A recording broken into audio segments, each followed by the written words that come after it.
కార్మికుల ఐక్యత, దరిపల్లి చంద్రబాబు గారి నాయకత్వం, దరిపల్లి చంద్రబాబు గారి నాయకత్వం, ఐక్యత, పట్నాల రంగాల కార్మికుల ఐక్యత.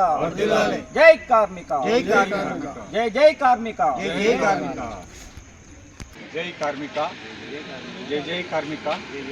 నా పేరు రామన్న తాండ్రా. నేను జనగాం జిల్లా ప్రధాన కార్యదర్శిని. మేము ఇక్కడ కూడుకున్నది ఏంటంటే, మేము రేపు వరంగల్లో ఉమ్మడి జిల్లాలలో మహాసభ పెట్టబోతున్నాం. ఎందుకంటే ఆ మహాసభను మేము ఎందుకు పెడుతున్నామంటే, మా యొక్క కొన్ని కోరికలు ఉన్నాయి, ప్రభుత్వానికి విన్నవించేది ఉన్నది. కొన్ని మా హక్కులను మేము సాధించుకోవడానికి మేము పోరాటం చేయాలనుకుంటున్నాం. కాబట్టి ఆ పోరాటాన్ని మేము విజయవంతంగా చేయడానికి మేము ప్రతి గ్రామాన తిరిగాము. మా యొక్క కార్మికులందరినీ సంఘటితం చేశాము. రేపు మహాసభకు పెద్ద ఎత్తున తరలి వస్తున్నారు. దానికి ముఖ్యంగా మా జనగాం జిల్లా నుంచి వెళ్ళి మా యొక్క జిల్లా అధ్యక్షుడైన తూడి అంజయ్య గారు, అలాగే మా కోశాధికారి అయిన నాగిళ్ళ రాజు గారు, మన ఉపాధ్యక్షులైన లక్ష్మయ్య గణపయ్య గారు, నాతోటి ఇదిగో ఉపాధ్యక్షుడు మన భిక్షపతి గారు, అందరూ మా సహోదరులందరము మేము కలిసి ఒక్కొక్క గ్రామానికి వెళ్ళి అక్కడ సంఘటితం చేసి వాళ్ళని ఐక్యపరిచి రేపటి మహాసభకు మేము తరలిస్తున్నాం. ఎందుకంటే గవర్నమెంట్ మేము మా యొక్క పనిని, మా యొక్క సేవను గుర్తించట్లేదు. ఇప్పుడు చాలామందికి పింఛన్ ఇస్తున్నారు. ఇక నేత కార్మికునికి పింఛన్ ఇస్తున్నారు, గీత కార్మికునికి పింఛన్ ఇస్తున్నారు. కానీ మా యొక్క తాపీ కార్మిక సంఘానికి సంబంధించిన ఏ ఒక్క కార్మికుని కానీ పింఛన్ ఇవ్వట్లేదు. మరి వాళ్ళకి ఇచ్చినప్పుడు మాకెందుకు ఇయ్యరు అనేది మేము ఒక పోరాటం చేస్తున్నాం. ఎందుకంటే మేము అనుదినము తెల్లారంగా లేస్తే మేము డస్ట్లో గుర్రి పైన అంతస్తులలో అపాయంగా మేము పనిచేసే వాళ్ళం. ఎన్నో విధాలుగా మేము నష్టపోతున్నాం. ఆ డస్ట్ వల్ల ఎన్నో రోగాలు, ఎన్నో వేదనలు, ఎన్నో మా యొక్క కొందరైతే చనిపోయిన కుటుంబాలు ఇప్పుడు ఆగమైన స్థితిలో ఉన్నాయి. ఎందుకంటే అంత మేము హార్డ్ వర్క్ చేస్తున్నాం. ఆ గవర్నమెంట్ మమ్మల్ని గుర్తించట్లేదు. కాబట్టి మా యొక్క గుర్తింపు రావాలంటే మేము పోరాటం చేసి మా హక్కులను సాధించుకోవాలనుకుంటున్నాం. కాబట్టి మేము సంఘటితమై ఆ యొక్క ఉమ్మడి వరంగల్ జిల్లాలో పెద్ద ఎత్తున పెడుతున్నాం మీటింగు. దానికి ఒక చీఫ్ గెస్ట్గా మా యొక్క కార్మిక శాఖ మంత్రి గారు మరియు మా యొక్క ఫౌండర్, మా యొక్క రాష్ట్ర ఫౌండర్ అయిన దరిపల్లి చంద్రమన్న గారు కూడా ముఖ్య అతిథిగా వస్తున్నారు. ఆయన ఆధ్వర్యంలో మేము యొక్క మహాసభను విజయవంతం చేయదలుచుకున్నాం. ఉమ్మడి జిల్లాల నుంచి వెళ్ళి ఈ తెలంగాణ రాష్ట్రాలు ఎన్నైతున్నాయో ఆ రాష్ట్రాల నుంచి వెళ్ళి పెద్ద ఎత్తున అక్కడికి తరలి వస్తున్నారు. ఎందుకంటే ముఖ్యమంత్రి గారు మమ్మల్ని గుర్తించాలి. అంతవరకు మేము పోరాడుతూనే ఉంటాం. మా యొక్క పోరాటం ఆపం ఎప్పుడైతే కాబట్టి మమ్మల్ని గుర్తించి. ఇంకోటి ఏంటంటే, మా కార్మికులకు చెస్ బోర్డుకు చైర్మన్ కావాలి. ఆ చైర్మన్ అనేవాడు మా కార్మికుల నుండి ఎన్నుకోబడాలి. అది మా యొక్క పోరాటం అంతే. కాబట్టి ఆ యొక్క పోరాటాన్ని ఆ యొక్క చైర్మన్ మాకు ఉండడనుకో మా యొక్క కష్టాలను అర్థం చేసుకుంటాడు. ఎందుకంటే ఒక కుటుంబ యజమాని ఉన్నాడు అనుకోండి, ఆ కుటుంబాన్ని యొక్క బాధక సాధలు తెలుస్తాయి. అదే వేరే వాళ్ళకి ఏం తెలుస్తుంది తెలియదు. కాబట్టి ఆ యొక్క చెస్ బోర్డుకు మా యొక్క కార్మికుడే ఒక చైర్మన్ ఉంటే మా బాధలన్నిటికీ తెలుస్తాయి. మా యొక్క బాధలన్నింటినీ పై అధికారులకు విన్నవిస్తాం. మాకు కావాల్సిన హక్కులను మేము సాధించుకుంటాం. కాబట్టి ఆ చెస్ బోర్డుకు కూడా మా యొక్క చైర్మన్గా మా చంద్రమన్నను కూడా ఎన్నుకోవాలని మేము కోరుతున్నాం ప్రభుత్వాన్ని. మన ముఖ్యమంత్రి గారు రేవంత్ రెడ్డి గారు మా యొక్క కార్మికులకు ఎన్నో మేలు చేస్తున్నారు. ఈ యొక్క మేలు కూడా మాకు చేయాలని మేము విన్నవించుకుంటున్నాం ముఖ్యమంత్రి గారికి. కాబట్టి ఆ యొక్క విన్నపాలు ఒక మీడియా సోదరుల ద్వారా కానీ ఇంకా ఏదే విధంగా ముఖ్యమంత్రి గారికి చేరాలని మా యొక్క మహాసభను విజయవంతంగా చేస్తున్నాం. ఆ మహాసభలో మేము కూడా మా యొక్క ముఖ్య నాయకులు అందరూ హాజరవుతారు. అక్కడ కూడా మా యొక్క సాధక బాధల గురించి మాట్లాడడం జరుగుతుంది. మా యొక్క కోరికలు కూడా అక్కడ ప్రభుత్వాన్ని కోరడం జరుగుతుంది.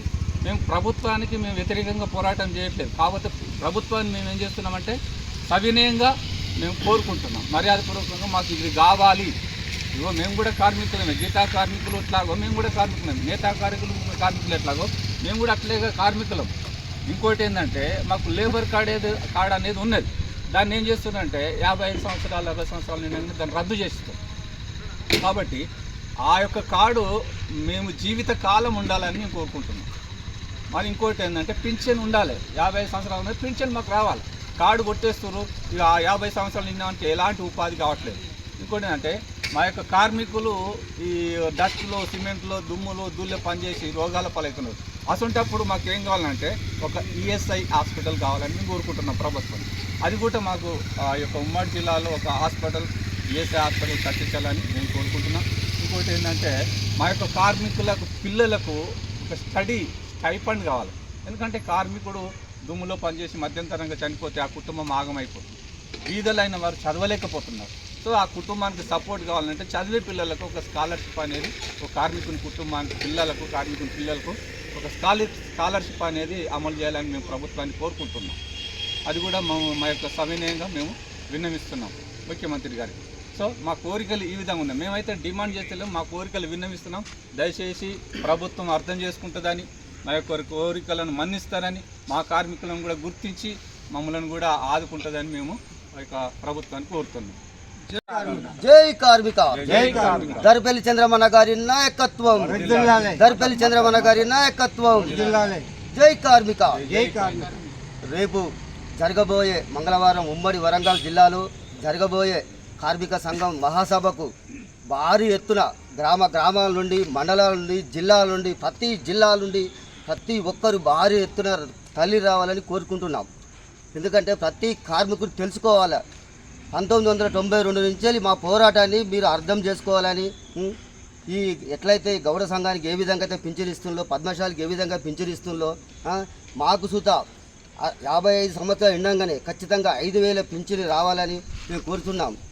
ఎట్లాగైతే మేము ఒక ఇల్లు కడితే 100 సంవత్సరాలు ఖచ్చితంగా ఉంటుంది. గుడి కట్టేది మేమే, బడి కట్టేది మేమే, హాస్పిటల్ కట్టేది మేమే, ప్రతి ఒక్కటి కట్టేది ఇక్కడ కట్టేది మేమే. ఎన్నో భవనాలను తీర్చిదిద్దున్నది మేము కార్మికులే. కాబట్టి ప్రతి ఒక్కరూ రేపు తరలి వచ్చి ఈ సభను మహాసభను, బహిరంగ సభను విజయవంతం చేయాలని ప్రతి ఒక్కరికి పేరు పేరున మన తెలంగాణ రాష్ట్ర కార్మిక సంఘ నాయకులకు కానీ, రాష్ట్ర నాయకులకు, జిల్లా నాయకులు, మండల నాయకులు, గ్రామ నాయకులకు కానీ ప్రతి ఒక్కరికి పేరు పేరు ధన్యవాదాలు తెలుపుతూ సమావేశం ముగిస్తున్నాను. కార్మికుల ఐక్యత, దర్పల్లి చంద్రమన్న గారి నాయకత్వం, దర్పల్లి చంద్రమన్న గారి నాయకత్వం. తెలంగాణ భవన నిర్మాణ కార్మిక సంఘం రాష్ట్ర అధ్యక్షులు మా దర్పల్లి చంద్రమన్న గారి ఆదేశాల మేరకు మేము మా కార్మిక సంఘం కలిసి పెద్ద ఎత్తున రేపు 7వ తారీఖు నాడు హన్మకొండ జిల్లాలో, అంటే ఉమ్మడి వరంగల్ జిల్లాలో మొత్తం 6 జిల్లాలు కలిసి ఒక వేదికగా అక్కడ మేము 6 జిల్లాలు కలిసి హన్మకొండ జిల్లాలో పెద్ద ఎత్తున భారీ బహిరంగ సభ ఏర్పాటు చేస్తున్నాం. కాబట్టి ఈ భారీ బహిరంగ సభకు మాకు ముఖ్యంగా మొన్న మేము పోయిన సంవత్సరం సిద్దిపేటలో మీటింగ్ పెడితే అక్కడ కార్మిక శాఖ మంత్రి వస్తానని మాట ఇచ్చి ఖచ్చితంగా వస్తున్నా అని చెప్తే అక్కడ కూడా మేము పెద్ద ఎత్తున జనాన్ని తరలించినాము. అక్కడికి కార్మిక శాఖ మంత్రి రాలేకపోయిండు. అదే మళ్ళీ మొన్న 4 నెలల క్రితం మన జనగాంలో పెద్ద భారీ ఎత్తున మహాసభ పెట్టినాము. అక్కడ కూడా కార్మిక శాఖ మంత్రి ఆయన టైం తీసుకొని మేము 2 రోజులు పోస్ట్ పోన్ చేసి అయినా కూడా ఆయన టైం తీసుకొని మేము జనగాంలో ఏర్పాటు చేస్తే ఆయన కూడా రాలేదు. వాళ్ళ మా బాధ ఏంటంటే మా కష్టాలైనా మా సుఖాలైనా మేము చెప్పుకునేది కార్మిక శాఖ మంత్రి. మాకు ఒక మంత్రి ఉన్నాడు కాబట్టి ఆ మంత్రి రావడానికి కూడా మేము 18 నెలలు ముఖ్యమంత్రితో పోరాటం చేసినాం. మాకు కార్మిక శాఖ మంత్రి కావాలని చెప్తే అప్పుడు మంత్రి నియమించారు. ఆ మంత్రి గారు మాకు ఖచ్చితంగా మేము మీటింగ్ పెట్టినప్పుడు ఖచ్చితంగా ఆయన రావాలి. రేపు ఇక్కడ జనగాంలో కాకపోతే ఏంటంటే అపోజిట్ పార్టీ ఎమ్మెల్యే ఉండి కాబట్టి రాకపోవచ్చు, సిద్దిపేటలో కూడా అట్లున్నాడు కాబట్టి రాకపోవచ్చు. రేపు ఉమ్మడి వరంగల్లో మొత్తం కాంగ్రెస్ పార్టీ కాబట్టి ఖచ్చితంగా మాకు మా కార్మిక శాఖ మంత్రి వచ్చి మా కోరికలు తీర్చాలని కూడా మా యొక్క డిమాండ్. ఎందుకంటే అక్కడ మేము ఉమ్మడి వరంగల్ జిల్లాలో ఏర్పాటు చేసిన మహాసభకు ఖచ్చితంగా అన్ని అక్కడున్న స్థానిక ఎమ్మెల్యేలను, మన మంత్రి గారిని, అదేవిధంగా మన ఎంపీ గారిని కూడా మేము కలవడం జరిగింది. కాబట్టి వారు కూడా అందరూ టైం ఇస్తారు. ఖచ్చితంగా మీ మంత్రి గారు కూడా వస్తే మాకు మంచి అవకాశం దొరుకుతున్న ఉద్దేశంతో అక్కడికి కోరుకుంటున్నాము. అదేవిధంగా మాకు కావాల్సింది ఏంటంటే 1996 చట్టాన్ని మాకు మా సంక్షేమ బోర్డుకు వచ్చింది కాబట్టి ఆ 96 చట్టాల్లో ఉన్న సంక్షేమ పథకాలు మాకు ఇవ్వమంటున్నాము. ఇప్పుడున్న గవర్నమెంట్ కూడా మాకు ఆ రోజు ప్రతిపక్ష మన ఏది ఈయన ముఖ్యమంత్రి గారు ఇప్పుడున్న ముఖ్యమంత్రి గారు పిసిసి అధ్యక్షుడు ఉన్నప్పుడు మాకు ఒక మాట ఇచ్చిండు. ఎందుకంటే గతంలో ఆ ప్రభుత్వం చేయలేని పని మేము చేసి పెడతామని, కార్మికులకు చేసి పెడతామని మాకు హామీ ఇచ్చింది కాబట్టి ఆ హామీ ప్రకారంగానే మేము ఇవాళ డిమాండ్ చేస్తున్నాము, కొట్లాడుతున్నాము. ఎందుకంటే గత ప్రభుత్వం మాకు కార్మికులకు ఎలాంటి పని చేయలేదు. 1,00,000 బైకులు ఇస్తానది. మేము 60 లక్షల మంది ఉంటే 1,00,000 బైకులు మాకెందుకంటే అప్పుడు హరీష్ రావు అసెంబ్లీ సాక్షిగా మీకు 1,00,000 బైకులు ఇస్తామని చెప్పంటే మా నాయకులు పోయి 1,00,000 బైకులు ఎవరికి ఇస్తావు, మీ కార్యకర్తలకు ఇస్తావా, మాకు ఎట్లు ఇస్తావు అని చెప్పంటే అది కూడా రద్దు చేసుకుంటూ.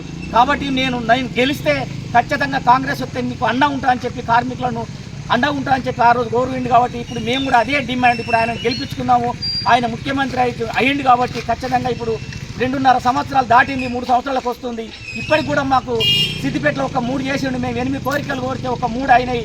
అది ఆ 3 ఓకే, కానీ ఇప్పుడు ఇంకా 5 ఉన్నాయి. ఆ 5కి కూడా ఇవాళ మేము కోరుకుంటున్నాం. అంటే గొంతమ్మ కోరిక కాదు ఇది, మాకు కావాల్సింది మాకు సెస్ బోర్డులో ఉంది, వెల్ఫేర్ బోర్డులో అక్కడి నుంచే డబ్బులు ఇవ్వమంటున్నాం. మేము గవర్నమెంట్ నుంచి ఎక్కడికి వెళ్ళి ఇవ్వమంటలేము.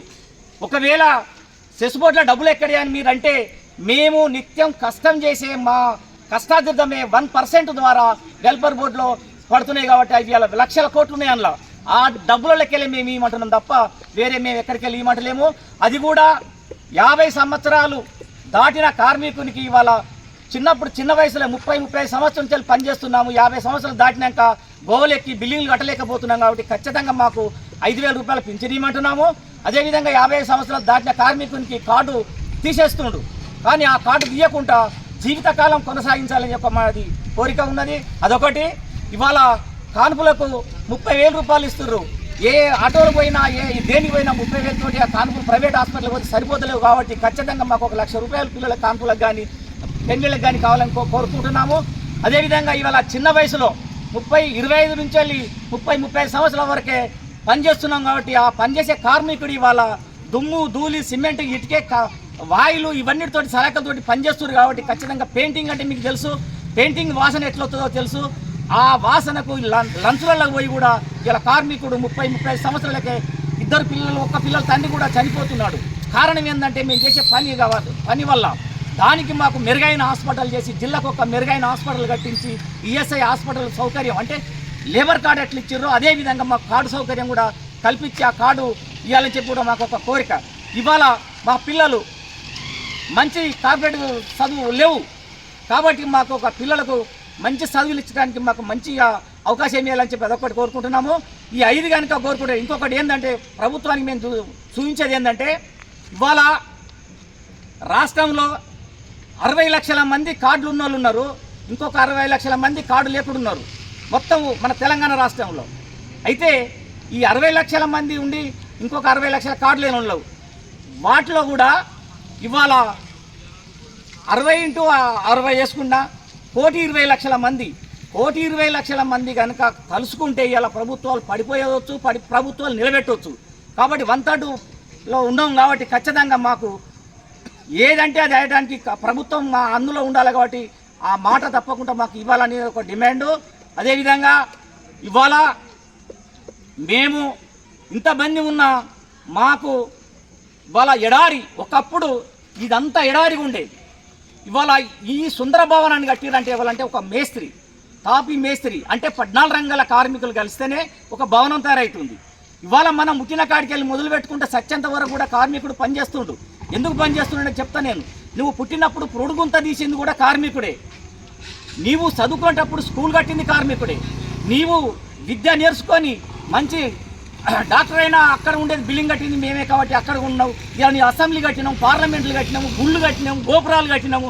కానీ ఇవాళ మాకు నీడ లేకుండా మేము అసంఘటితంగా ఉన్నాం. కాబట్టి మాకు ఖచ్చితంగా మమ్మల్ని ఆదుకోవాలని చెప్పి ఒక మా డిమాండు. ఎందుకంటే ఇవాళ ఏ పార్టీలు వచ్చినా ఏ పార్టీ పెట్టినా ఫస్ట్ ఎవరు చేయాలంటే కార్మికుడు గద్దె కట్టాల్సిందే, అదే కార్మికుడు కలర్ వేయాల్సిందే, అదే కార్మికుడు ఇలా జెండా డిజైన్ మారాలన్నా కూడా మా కార్మికులే. కాబట్టి మమ్మల్ని ఎవరు గుర్తిస్తలేరు. ఖచ్చితంగా మా కార్మికుల్ని గుర్తించి మీరు ఇవాళ గీతా కార్మికులు గుర్తించారు, వారికి 30 సంవత్సరాలు 40 సంవత్సరాలకే పింఛన్ ఇస్తుర్రు. అదే చేనేత కార్మికులు గుర్తించారు, వారికి కూడా ఇస్తుర్రు. అదే బీడి కార్మికునికి ఇస్తుండ్రు, వాళ్ళు కూడా గుర్తించి వాళ్ళకి ఇస్తున్నారు. కాబట్టి ఇవాళ మొన్న తెలంగాణ ప్రభుత్వం ఏర్పడ్డాక రైతులకు రైతు బీమా, రైతుకి ఇవన్నీ ఇస్తున్నారు. కాబట్టి మమ్మల్ని కూడా ఒక మేస్త్రీలు ఒక కార్మిక సంఘాన్ని గుర్తించి ఈ సంఘానికి ఒక చట్టం ఉంది, ఆ చట్టంలో ఉన్న నిబంధనలు ఉన్నాయి. కాబట్టి ఖచ్చితంగా ఆ చట్టంలో ఉన్న నిబంధనలు మాకు చెందాలని కూడా మా యొక్క డిమాండు. ఆ నిబంధన చేరాలంటే ఇవాళ మాకు ఉమ్మడి వరంగల్ ఉన్నప్పుడు మన ఉమ్మడి జిల్లాలు ఉన్నప్పుడు అప్పుడు చైర్మన్ ఉన్నారు. అలాగే తెలంగాణ వచ్చినాక ఫస్ట్ 5 సంవత్సరాల్లో మనకు వచ్చినప్పుడు నాయన నరసింహని పెట్టిర్రు. ఆయన చనిపోయిన తర్వాత ఇప్పటిదాకా వెల్ఫేర్ బోర్డుకు అక్కడ చైర్మన్ లేరు. ఆయన ఏది నాయన నరసింహారెడ్డి ఉన్నప్పుడు కూడా కార్మిక శాఖ మంత్రి చేసిండు, అదే మల్లారెడ్డి ఇచ్చినప్పుడు చేసిండు. కానీ చైర్మన్ మాత్రం ఏ ఒక్కరు కూడా పెడతలేరు. ఖచ్చితంగా మాకు వెల్ఫేర్ బోర్డుకు చైర్మన్ పెట్టి ఆ చైర్మన్ కూడా మా కార్మిక నాయకుని పెడితే మాకు వచ్చే సంక్షేమ పథకాలు కరెక్ట్గా మాకు చేరుతాయి. కాబట్టి అదొక మా యొక్క డిమాండ్. ఖచ్చితంగా వెల్ఫేర్ బోర్డుకు చైర్మన్ పెట్టాలి, మా సంక్షేమ పథకాలు మాకు ఇవ్వాలనేది ఒక మా డిమాండు. అదేవిధంగా ఇవాళ రాష్ట్రంలో అట్లుంటే మన జనగాంకి వస్తే 40,000 మంది కార్మికులు ఉన్నారు. కానీ కార్డులు ఎన్ని ఉన్నాయో తెలుసా? 1,00,000 కార్డులు ఉన్నాయి. కారణం ఏంది? బ్రోకర్స్ కార్డులు ఎక్కువ ఉన్నాయి. కాబట్టి మాకు మీ సేవ చేసిన కార్డులను మొత్తం రద్దు చేసి అసలైన కార్మికునికే కార్డులు ఇవ్వాలని కూడా మా యొక్క డిమాండు. ఎందుకంటే కష్టం చేసేవానికే ఏదైనా చెందాలి. కానీ బ్రోకర్స్ కార్డు 60,000 కార్డులు ఉన్నాయి. 60,000 కార్డులను కలెక్టర్ గారికి దృష్టి తీసుకొచ్చినాము. అక్కడ వాళ్ళు కూడా ఇప్పుడు ఏఎల్ఓల దగ్గరికి పోయి చెప్పి బ్రోకర్స్ కార్డు ఎవరు ఏముంది అని చెప్పి అంటే ప్రతి గ్రామ పంచాయతీకి మీరు వినతి పత్రం ఇస్తే ఆ గ్రామ పంచాయతీలో ఎంతమంది ఉన్నారు అని చెప్పి, ఆ విలేజ్లో ఎంతమంది ఉన్నారు అని చెప్పి అంటే కార్మికులు ఎంతమంది ఉన్నారు, అసలైన కార్మికులు నిజం మన డూప్లికేట్ కార్మికులు ఎంతమంది ఉన్నారు అని చెప్పి అంటే ఆ కార్డులను కూడా ఏరేయచ్చు. అక్కడ కార్యదర్శి ఉంటాడు, సర్పంచ్ ఉంటాడు. కాబట్టి గ్రామ పంచాయతీలకు ఆదేశం ఇచ్చి అవి ఏరటానికి కూడా ప్లాన్ చేయండి. ఎందుకంటే మా ద్వారా మేము కూడా చెప్తున్నాము, మీరు కూడా అట్లా చేసి అప్పుడు ఏమవుతుందంటే ఈ బ్రోకర్స్ కార్డులు వెళ్ళిపోయిన తర్వాత నిజమైన కార్డులు 40,000 కార్డులు ఉంటాయి మన జనగాంలో. ఇప్పుడు 1,00,000 కార్డులు ఉన్నాయి, 1,00,000 కార్డులు ఉండవు అప్పుడు. కాబట్టి ఈ రకంగా కూడా ప్రభుత్వాన్ని మేము కోరుకుంటున్నాము. ఇది కోరుకొని ఇంకోటి కూడా ఇవాళ కొందరు అనుకుంటారు కార్మికులు కప్పలాంటి వాళ్ళు, ఒకరు ఉంటే ఒకరు ఉండరు, ఒకరు ఉండరు. అది కాదు, కార్మికుడు తలుచుకుంటే ఏదైనా అవుతుంది. కాబట్టి ఖచ్చితంగా మేము ఇదే విధంగా ఇవాళ మేము బహిరంగ సభలు పెట్టి చెప్తున్నాము. రేపు ఇది కూడా కాకపోతే రస్తరోకోలు చేస్తాము, కలెక్టర్ ముట్టడి చేస్తాము. అదేవిధంగా మేము దేనికైనా వెనకకు తగ్గమని చెప్పి కూడా మేము కోరుకుంటున్నాము. ఆ రకంగా చేసినా కూడా అప్పటికి కూడా ఇంకా ప్రభుత్వం ఇవ్వకపోతే అవసరం అనుకుంటే ముఖ్యమంత్రి దగ్గర కూడా పోయటానికి కూడా మేము సిద్ధంగా ఉన్నామని చెప్పి కూడా ఈ సందర్భంగా చెప్పుకుంటున్నాము. కాబట్టి దయచేసి మేము కోరేది ఏంటంటే మాకు గొంతమ్మ కోరికలు కావు, మాకు న్యాయమైన డిమాండ్ మేము చేసేది మాకు ఇవ్వమంటున్నాము. వెల్ఫేర్ బోర్డులో డబ్బులు ఉన్నాయి, ఆ వెల్ఫేర్ బోర్డు నుంచి వెళ్ళి మాకు నేరుగా మాకు ఇస్తే ఇలా మా కుటుంబాలు బాగుపడతాయి. దానివల్ల మేము కొంచెం భోజనం చేసడానికి అట్లా ఉంటుంది కాబట్టి చెప్పుకుంటూ, అదేవిధంగా మన జనగాం జిల్లా నుంచి వెళ్ళి మన ఉమ్మడి వరంగల్ జిల్లాలో మీటింగ్ పెడుతున్నాం. కాబట్టి జనగాం జిల్లా కార్మికులందరూ కూడా నేను పేరున కోరేది ఏంటంటే ప్రతి మండలం నుంచి ప్రతి గ్రామం నుంచి కొన్ని వేలాది మంది తరలి మనం ఉమ్మడి వరంగల్ జిల్లాలో మన బహిరంగ సభను మనం పెద్ద ఎత్తున సక్సెస్ చేసుకోవాలని చెప్పి కూడా కోరుకుంటున్నాము. దానికి మన రాష్ట్ర అధ్యక్షులు దర్పల్లి చంద్రమన్న గారు వస్తున్నారు, మన వర్కింగ్ ప్రెసిడెంట్ వస్తుండ్రు, చాలామంది మన నాయకులు వస్తున్నారు. అదేవిధంగా ముఖ్యమంత్రికి మేము మన కార్మిక శాఖ మంత్రిని కోరేదంటే రేపటి వరకు కూడా మీరు ఖచ్చితంగా వచ్చి మా న్యాయమైన కోరికలు తీర్చి మాకు న్యాయం చేయాలని చెప్పి కూడా కోరుకుంటున్నాం. కాబట్టి జై కార్మిక, కార్మికుల ఐక్యత, దర్పల్లి చంద్రమన్న గారి నాయకత్వం, దర్పల్లి చంద్రమన్న గారి నాయకత్వం.